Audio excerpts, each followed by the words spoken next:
Bursting through the door, Ben looked wild-eyed and restless, as if he had seen something that had shaken him to the core. Hurrying over, Ellie smoothed his wild hair and looked at him, concerned. Ben, calm down. What's going on? He pushed her hand away and looked to John.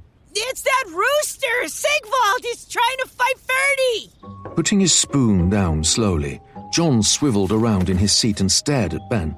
He's doing what? Ferdy and Sigvald are fighting out in the pasture! John stood up abruptly, his face grim. If either of those stupid animals... Letting his words trail off, he strode past Ellie and Ben and out of the door, leaving the brother and sister staring after him. Exchanging a glance with Ben, Ellie put down the towel she was holding and picked up her skirt.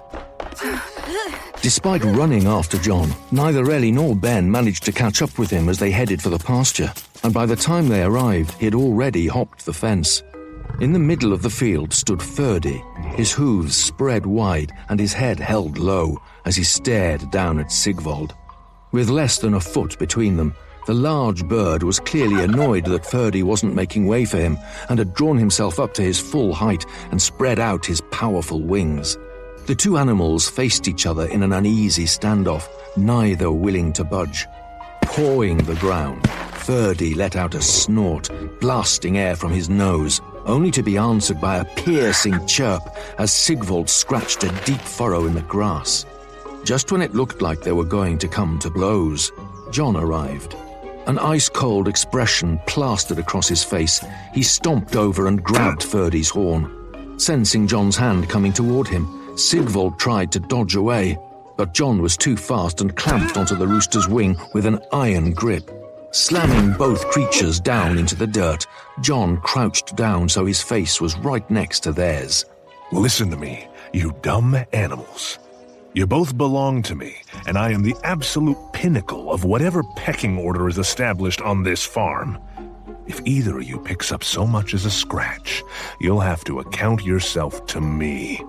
And if either of you inflicts so much as a scratch on the other, I will cook and eat both of you.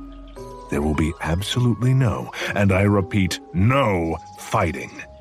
This is Ferdy's pasture. The garden and pen behind the house is Sigvald's. Everything else is common space, and all of it, every last inch, is mine. Do you understand me?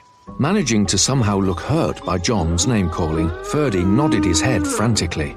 Sigvald, on the other hand, tried to look away, but the increasing pressure on his wing refused to let him ignore John.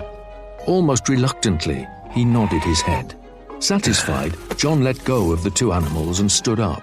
About to turn away, he remembered something else and pointed at Ellie and Ben, who were standing at the gates staring at him.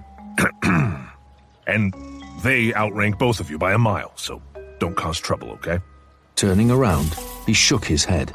What a farce. Most powerful person in an entire fantasy world, and I'm reduced to bullying farm animals.